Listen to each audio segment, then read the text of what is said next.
Here we are. The month of July is here. Another edition of Colts Corner with myself, Kevin Bowen. Eddie Garrison is with me. Eddie, it is July. That means we are in training camp month. If I'm not mistaken, I believe there is an NFL preseason game. The last day of the month. Which is just insane to even think about.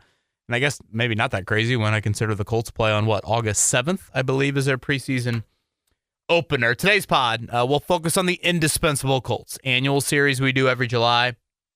Who are the Colts that they cannot afford to lose the most? A lot of this goes into it, how good the player is, positional value, what the depth chart looks like. All things, so we'll run down a list, probably 5 to 1, other names considered, and then get to your Twitter questions. Good, sir. How are you?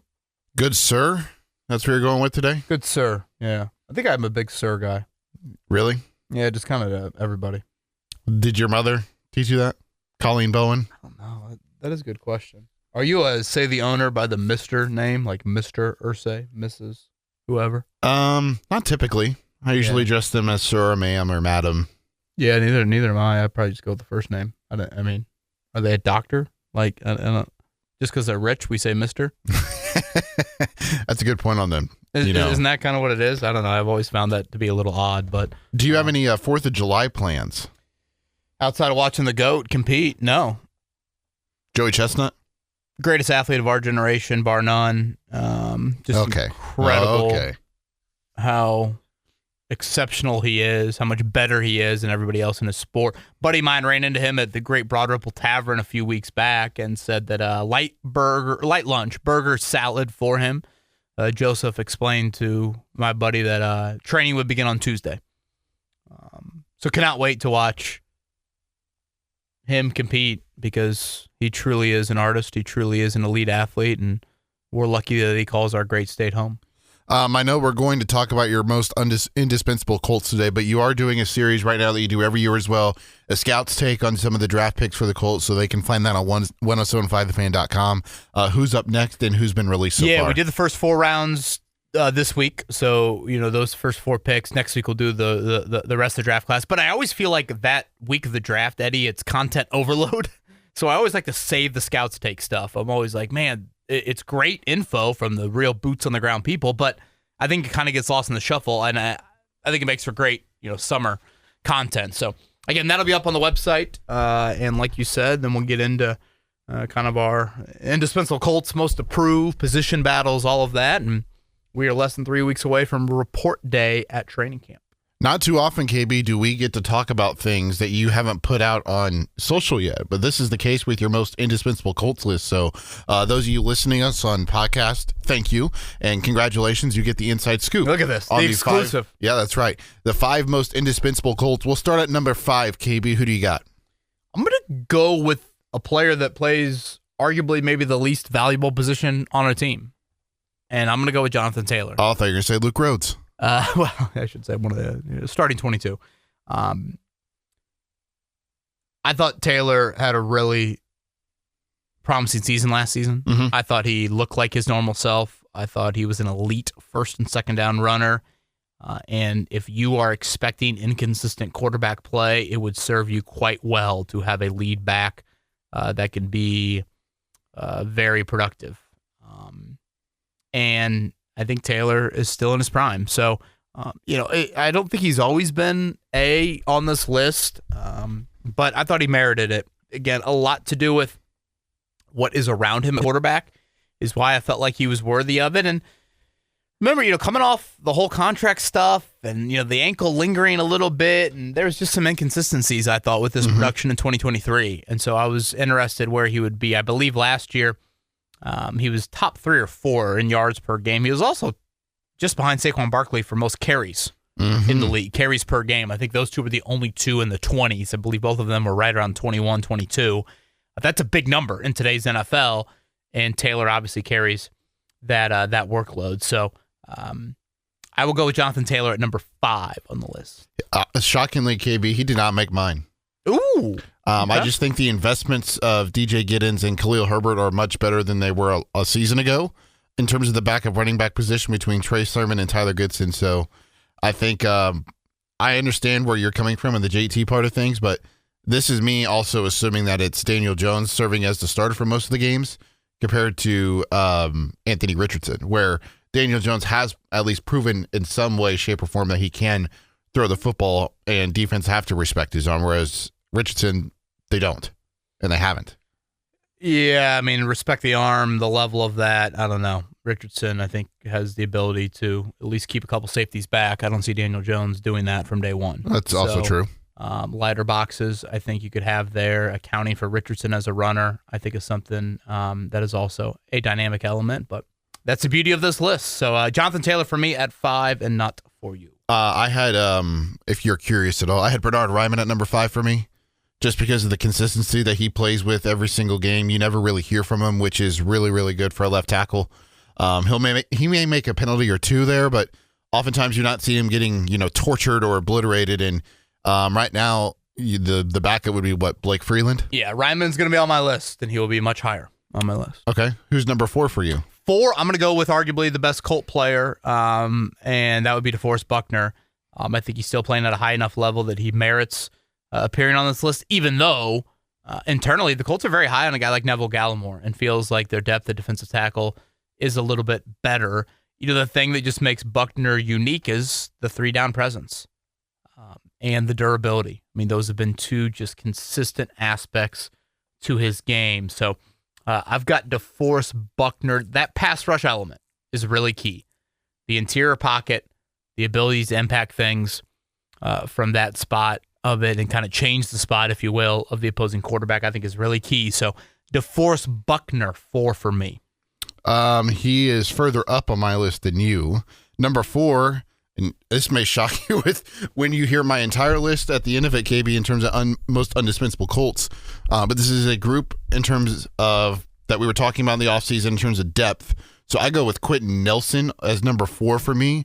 I know typically you don't talk about depth behind your starting left guard, but what he brings in terms of the leadership and the consistency and the continuity with that offensive line, and he's probably going to be a key figure in terms of communicating with Tanner Bortolini, Danny Pinter, Wesley French, whomever is starting at center as another eye, just because of all the games that he started next to Ryan Kelly, that he may be able to help out with pass protections or whatever blitz pickup that those guys may miss out on, especially early in their careers at starting each and every game. Nelson was in my others to be considered list. There's about a handful of guys that we'll touch on if they don't fall on your list that I will mention there at the end.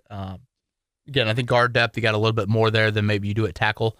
So that's why I didn't have Nelson in my top 5. But nonetheless, obviously a very, very quality player. Number 3? This might surprise some people. I went Cam Bynum. Okay. I think the safety depth is the worst on the team of any position. And, when I look at Louis Anarumo defenses in Cincinnati, Eddie, they oftentimes had top-flight safety. Mm-hmm. And if Bynum can give you that, I really think that could be a critical element to this defense, maybe not having as many growing pains that you would have in your first year.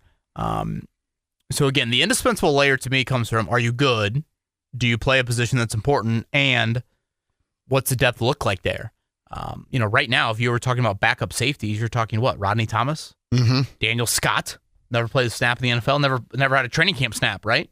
In the NFL, Hunter Wohler. I mean, so for that reason, I push him all the way to the top. And I also think something about safety too is like when you screw up back there, 16 becomes 60, and that is just a hard position to cover up. So.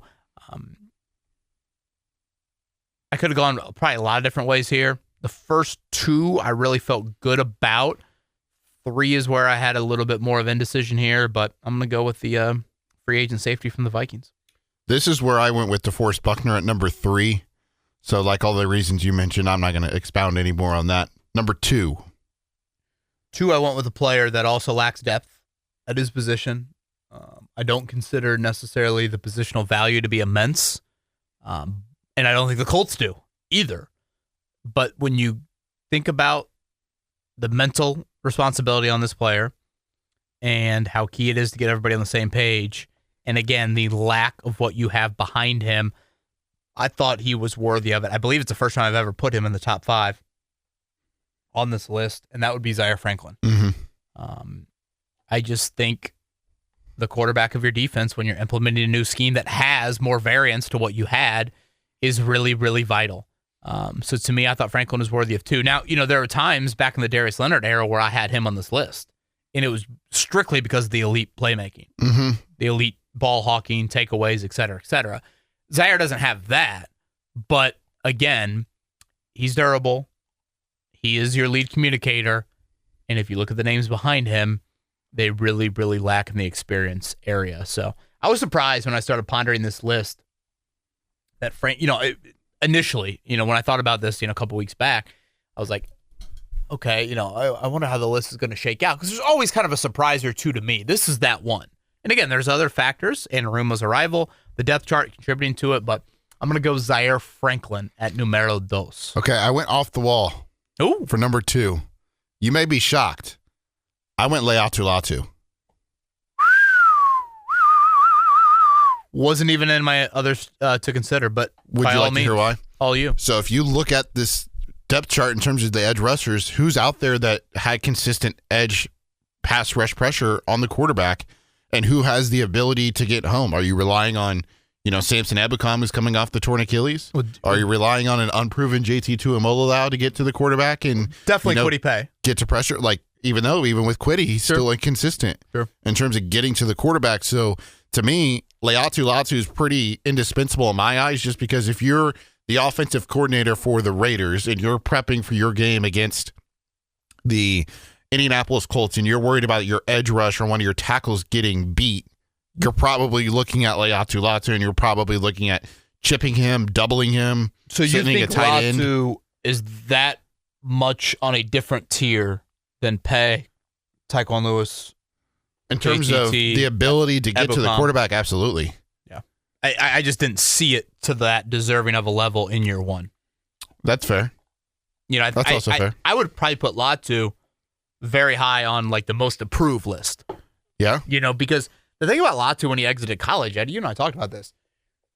As much as pass rushers need time, he was supposed to be in the group that you didn't think needed as much time. Mm-hmm. I mean, he's very polished as a rusher at UCLA. Did it from both sides, multiple moves, et cetera, et cetera. How many times did we sit here last year, KB, and say, if he can just finish off that play or finish off that one, then that 4-sack season looks, close to double digits. He very well could turn into that. There's a level of you've had to prove it, which, again, there's one that I did consider that hasn't proven anything, but there's a reason why I didn't put him on the list. Okay, that is interesting. All right, number 1 for me, Eddie, I went with who you had to believe in the 5th slot. I went with Bernhard Raimann. I have probably, I'm a little biased. I am a fan of oftentimes putting the left tackle high on this list. Anthony Costanzo was a frequent number 1 guy on this list for me. I think Bernhard Raimann is that quality of a tackle. He plays a vitally important position, and as you brought up when you mentioned Raimann at 5, who are the backups? Mm-hmm. It is Blake Freeland. It might be Jalen Travis. That's what you've got in terms of Travis did take some snaps at left tackle in the spring, so it drops off a whole lot, and there's the domino effect. If you have questions about your quarterback, you better not have questions about your blind side for that quarterback. And so to me, I thought Bernhard Raimann was a very deserving number 1. So my list 5-1: Taylor, Buckner, Bynum, Franklin, and the Austrian Mr. Raimann. And then number 1 for me was Zaire Franklin. God, it's kind of crazy we had him 1 too. Yeah, I know. The part that you didn't really mention, that was the part that was really, the deciding factor for me was just the emotional leader. Yeah. For that group too. I could hear that. I could definitely hear that. Others I considered, Eddie, Travaris Ward. Okay. I thought about, now again, the outside corner, I'm like, well, there might be a little bit more depth there than I thought. So that was a reason why I didn't put him on that list. Again, I thought about Nelson, but just positional value and a little bit more depth there. Grover Stewart, but, when you're not doing it from a third down roll standpoint, I mean, no knock on him, but that would have pushed him a little bit higher. The same things I could say about Bernhard Raimann, I could probably say about Braden Smith. Yep. But again, I think Freeland and Travis especially has got a little bit more right tackle history there. So that's why I didn't consider him. And I thought about Tyler Warren. And it is very rare. I don't know if I've ever thought about a rookie on this list. But I just view Warren that much higher than the other tight ends. So he was one that I pondered as well. Anybody on that list or any others that you thought about? It's never good when you don't think about the quarterback. That's true. A player that I thought about was Alec Pierce. Just because he's the one guy that we've talked about it countless times of his ability to create separation, get down the field, and put pressure on not only the cornerback that's lining up across from him, but one of the two safeties that have to honor his ability to get open down the field, especially. I think that's a really good one. Because again, his unique nature to the skill set, I've said it a million times, he's got the one trick, but it's a damn important one trick. I think that's a good one. A name that you never mentioned, which shocked me a little bit just because the depth at this position specifically is lackluster, that I probably should have put in my top 5 now that I think about it, really. Kenny Moore. Yeah, I am I'm a little higher on a Samuel Womack, Justin Wally stopgap to patch that up a little bit more. Again, corner on paper. Those two, Jalen Jones, obviously we'll see about Juju Brents. It's just, I think corner is a little bit more, we're not just going to all of a sudden have knives in a gunfight. Right. I think there's a little bit more ammo you can work with there than in years past. And, when you think about it, they have made some rather significant investments there. But, yeah, I thought long and hard about it. And honestly, the spring probably changed my, Wally looking like he did probably impacted some of that. Mm-hmm. Like, I think of Kenny, and I don't know if Womack or whomever that you mentioned, I don't know if Wally are going to blow up wide receiver screens at the rate that Kenny Moore does. Or maybe Kenny should have been the others considered, area for me. I had Ward in there, but that's a sure tackler in the open field for the most part. And the fact creates that people plays, still throw screens to Kenny Moore's side is ludicrous. Anyone else that you want to mention here? I think we've hit them all. Josh Downs, maybe? I don't know. Yeah, I could hear it. Yeah, I could hear a little bit on that. Crazy that we mentioned the other two wide receivers, but not the highest paid one. Right, and again, skill set wise, that's where the A.D. Mitchell thing kind of comes into play. Could he have the ability to, again, stabilize that, band-aid it up a little bit more if he were to be lost? Before we get to Twitter questions, I had two things.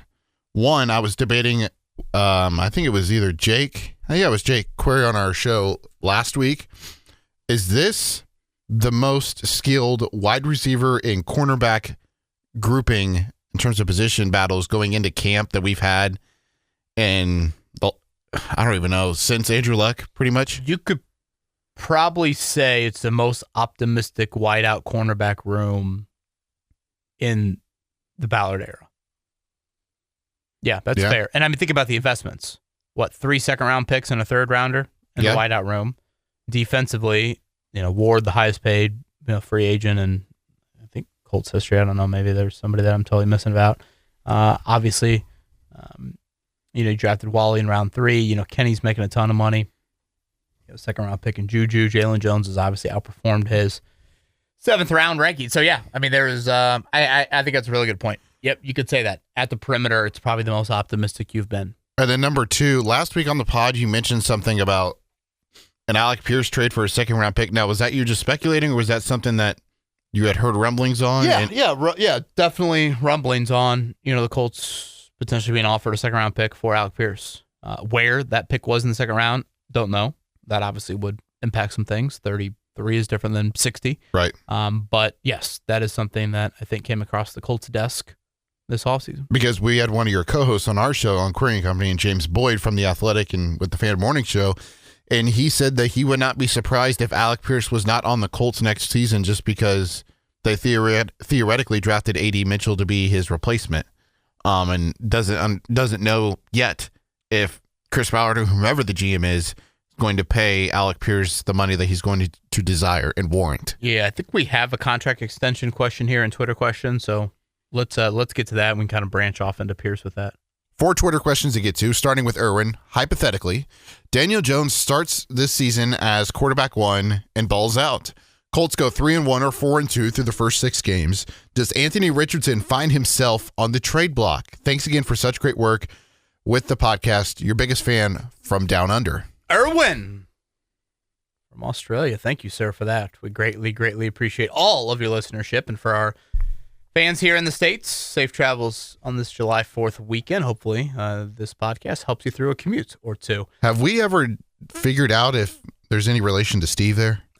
Boy, that probably is a very lazy American comment to make there. Well, I mean, you never know. Or, Hale Irwin, a very accomplished golfer.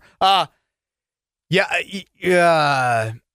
I would say no on the trade block. I mean, I understand the question. I mean, Richardson would be he is under contract through next year no matter what, so I don't think it's like a slam dunk that you would do that. What would be the trade compensation you would even have for him? And let's be honest, as much as Daniel Jones could ball out early in the year, A, that might not continue, and B, Daniel Jones has some injury history to you as well. So I just don't get the Colts in like this immense amount of like urgency to rid Richardson immediately, especially if Chris Ballard is the one calling the shots there. So understand the question, get it, but again, okay, then who's your backup quarterback if you want to play that out? If you're 4-1 or 3-2, you're probably in a good playoff position. You rolling with Riley Leonard the rest of the year? Are you going out and finding, seeing if one of the McCown brothers is still playing football? What exactly are you doing there? So understand the question. Don't think so, though. Josh Johnson playing for his back with the Colts. Moving to Tyler, here's that extension question you're talking about, but it was not in regards to Alec Pierce.